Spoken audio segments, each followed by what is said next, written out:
अस्सलाम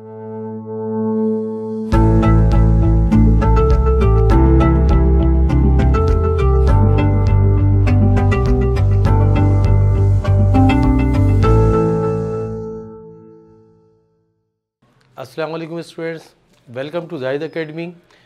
जिस तरह पहले हमने चैप्टर नंबर 1 सॉल्व किया है क्लास 9 की मैथमेटिक्स की बुक जो 2021 में इंट्रोड्यूस हुई थी, आज हम इसका चैप्टर नंबर 2 स्टार्ट कर रहे हैं। और चैप्टर नंबर 2 में जो पहला सवाल है हमारे पास एक्सरसाइज 2.1 का 2.1 का सवाल में लिखा हुआ express each of the following numbers in scientific notations. ये जो इसमें वर्ड्स आया है scientific notations, scientific notation basically इसका मकसद क्या है, इसका पर्पस क्या है। साइंटिफिक नोटेशंस मींस कि आप जो वेरी लार्ज नंबर्स होते हैं उनको हम स्मॉल या स्पेशल फॉर्म में लिखने के लिए जो टेक्निक यूज़ की जाती है उसको हम कहते हैं साइंटिफिक नोटेशंस। अब ये जो हमारे पास चैप्टर है, चैप्टर का नाम क्या है, लॉगरिथम्स। लॉगरिथम्स को इंट्रोड्यूस कराने वाला कौन है? अबू मोहम्मद मूसा अल ख्वारज़मी, जिसने लॉगरिथम इंट्रोड्यूस कराया था और अलजबरा भी इनका डेवलप करता है। सेकंड नंबर पे आ रहा है जॉन नेपियर का नाम। जॉन नेपियर ने क्या किया, इन्हीं ने इंट्रोड्यूस कराया, यानी कि बेसिक जो फाउंडेशन किसने रखी, अबू मोहम्मद मूसा अल ख्वारज़मी ने। उसके बाद इसको मज़ीद एक्सटेंड किया, डेवलप किया, किसने किया? जॉन नेपियर ने किया। उसके बाद एक और भी नाम है जिसका नाम है जॉन ब्रिज। इन्हीं ने टेबल जो बेस 10 का टेबल है वो इंट्रोड्यूस कराया था, वो हम बाद में डिस्कस करेंगे। अभी हम इसका क्वेश्चन नंबर 1 हम शेयर करते हैं आपके साथ, जो साइंटिफिक नोटेशन के अंदर हमें सॉल्व करना है। बेसिकली साइंटिफिक नोटेशन जैसे कि मैंने बताया कि लार्ज नंबर को हम कन्वर्ट कर देते हैं स्मॉल नंबर के अंदर और बेस 10 बनाने के लिए। यहाँ पे नंबर लिखा हुआ है 9700। अब याद रखिए कि जब भी कोई आपके पास नंबर लिखा हुआ इसके अंदर डेसिमल पॉइंट प्रेजेंट नहीं है, इसका मतलब ये है कि ये लास्ट में होता है, लास्ट का कभी भी मेंशन नहीं होता, ना ही लिखा जाता है।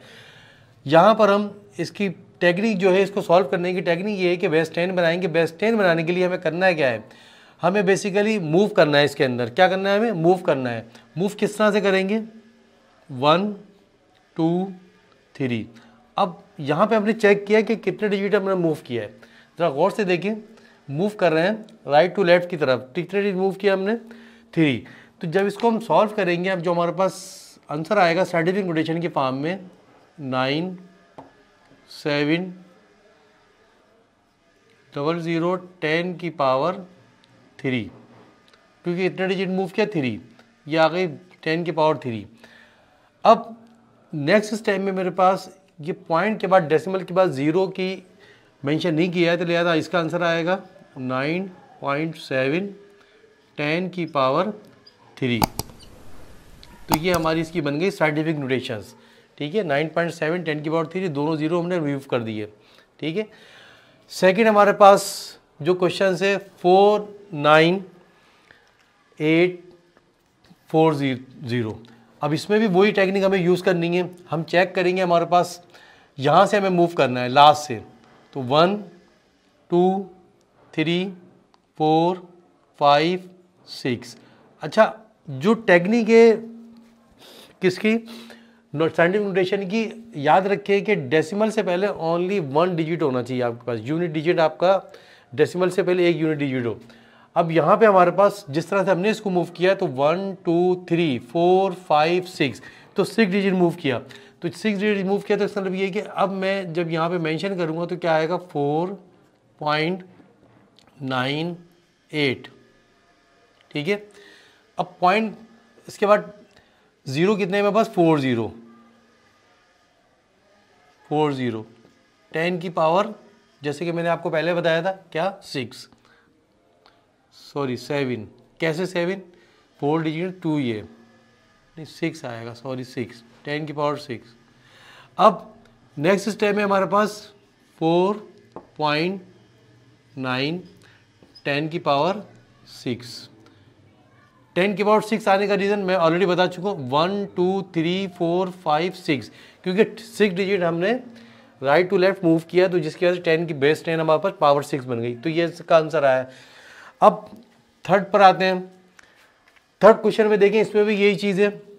ठीक है, देयर आर 6 जीरोज़, तो यहाँ पे जब मैं मूव करूँगा तो यहाँ से 1 2 3 4 5 6 7। अब मैंने कितना डिजिट मूव किया? 7 डिजिट। तो आंसर मेरे पास जो आएगा यहाँ पर 9.6, ठीक है।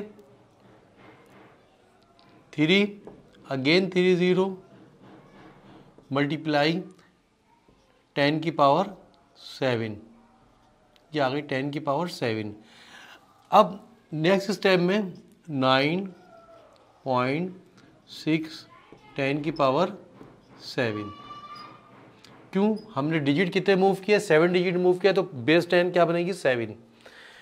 फिर नेक्स्ट क्वेश्चन की तरफ आते हैं, क्वेश्चन नंबर 4 की तरफ। पार्ट नंबर 3 हमने किया, पार्ट नंबर 4 की तरफ आते हैं। इसमें भी सेम सिचुएशन 1 2 3। तो कितने डिजिट मूव किया हमने? 3 डिजिट मूव किया। इसके अंदर मूव करने की जो टेक्निक है, जो मैं मार्क कर रहा हूँ रेड पेन से, तो आप ये पेंसिल से मार्क कर सकते हैं या पेन से भी कर सकते हैं, देयर इज नो इफेक्ट। तो यहाँ पे अब जो नेक्स्ट मेरे पास जो आंसर आएगा, क्या आएगा? 4.169 मल्टीप्लाई 10 की पावर 3। क्योंकि मैंने 3 डिजिट मूव किया है, तो 10 की पावर क्या बनेगा? 3। तो ये आंसर आ गया मेरे पास इसका। तो इस तरह से हमने 4 पार्ट सॉल्व किया। अब हम पार्ट नंबर 5 की तरफ मूव करते हैं। पार्ट नंबर 5 में भी ज़रा गौर से देखें आप, सेम सिचुएशन 1 2 3 4। फिर याद रखें, मैं ऑलरेडी फर्स्ट क्वेश्चन में बता चुका हूँ, लास्ट जो डेसिमल होता है एंड के अंदर वो मेंशन नहीं होता डेसिमल पॉइंट, क्योंकि हम इसको मूव करके मूव कर रहे हैं राइट टू लेफ्ट। तो हमने यहाँ कितने डिजिट मूव किया? 4 डिजिट मूव किया। तो लिहाजा यहाँ पर मेरे पास 8.4, ठीक है। 0 कितने हैं? 3। ये आ गया आपके पास 3 0 मल्टीप्लाई 10 की पावर आ जाएगा 4, ये आ गया 10 की पावर 4। अब नेक्स्ट लास्ट स्टेप 8.4 10 की पावर 4, ठीक है। फिर इसके बाद क्वेश्चन नंबर 6 की तरफ आते हैं, पार्ट नंबर 6।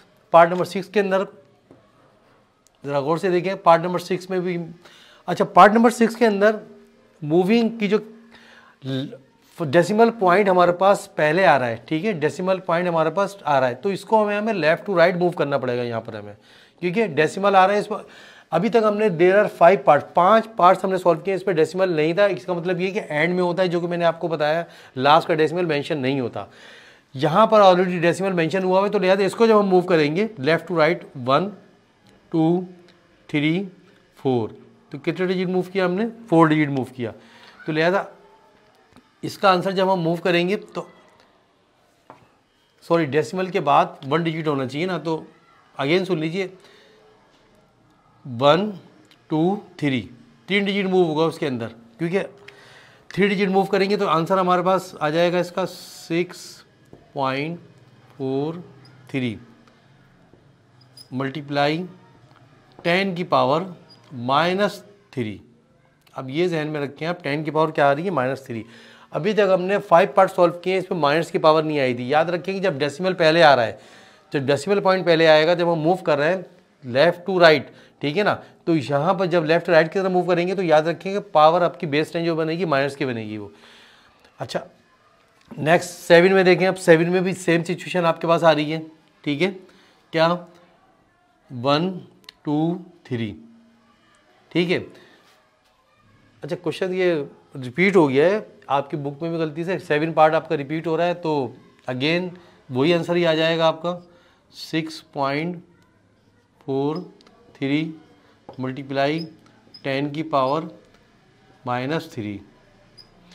7 पार्ट की तरफ 8 पार्ट की तरफ मूव करते हैं। 8 पार्ट, अब 8 पार्ट को ज़रा हम देखें, हमारे यहाँ भी डेसिमल पहले आ रहा है, ठीक है, तो 1 2 3 यहाँ भी 3 डिजिट मूव किया हमने। अब इसका जब हम आंसर मार्क करेंगे तो हमारे पास आएगा 7.4 मल्टीप्लाई 10 की पावर -3, 10 की पावर -3। नेक्स्ट पार्ट की तरफ मूव करते हैं, पार्ट नंबर 9 की तरफ। पार्ट नंबर 9 में हमारे पास अगेन राइट साइड पे आ गया डेसिमल, तो लिहाजा 1 2 3 4 5, तो कितने डिजिट मूव किया हमने? 5 डिजिट मूव किया। तो 5 डिजिट मूव किया तो हमारे पास 2.75 30 मल्टीप्लाई 10 की पावर 5 प्लस की 5। फिर नेक्स्ट स्टेप में 2.75 5 मल्टीप्लाई 10 की पावर 5।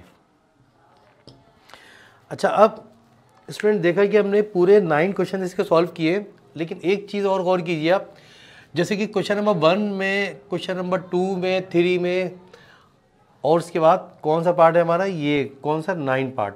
इन 4 क्वेश्चंस में एक चीज़ गौर करें, इसमें 2-2 स्टेप में आंसर आ रहा है। पॉइंट मैंने मेंशन कर दिया 9.700 लिखा है। आप याद रखें कि आप ये जो फर्स्ट स्टेप है, अगर आप ना लिखें, डायरेक्ट ये स्टेप लिखें, तब भी आंसर आपका करेक्ट होगा, रॉन्ग नहीं होगा। तो क्या मतलब है, हम इसमें डायरेक्ट ये भी लिख सकते हैं क्या, 9.7 10 की पावर 3। इसी तरह इसमें भी 4.9 10 की पावर 6, क्योंकि जीरो मेंशन ना, क्योंकि आफ्टर डेसिमल जीरो की कोई वैल्यू नहीं होती, लिहाजा ना लिखें, कोई इससे इफेक्ट नहीं पड़ेगा। इसी तरह लास्ट वाले में भी यही चीज़ है, ठीक है ना। पहले 3 ये फर्स्ट स्टेप आप ना लिखें, डायरेक्ट सेकंड लिख दें, वो भी सही है। तो यहाँ इस तरह से हमने स्टूडेंट देखा आपने ये क्वेश्चन नंबर 1 के 9 पार्ट थे, 9 पार्ट हमने आपके साथ शेयर किए और अंडरस्टैंड किए होंगे आपने स्टूडेंट्स। ये अगर आपके समझ में आए तो मेरी वीडियो को लाइक कीजिए और चैनल को सब्सक्राइब कीजिए। Thank you very much.